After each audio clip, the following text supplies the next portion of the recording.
বাজান যাওয়ানো রয়ে গেছে গা, মনে কষ্ট নিয়ে কোনো লাভ নাই। টাকা তো গেছে আমার, তোর তো যায় নাই। আব্বা আমি অনেক পাপ করছি আব্বা,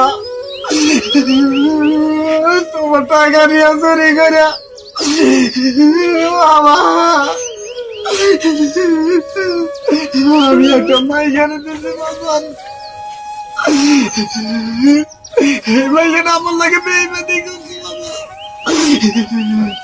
মোরা সংসার করি আমি, কিছু নাই, কি আবলা কাবলা লোক আমার বিয়া দিছে। আবার আমার সামনে হে আজ দিছি খালি আজ তোমার কথাবার্তা এরকম কা বউ, তুমি কি চালাল? বাবা গো বাবা, কেমন বউ? আরাম দাদা পড়ানো মুশকিল।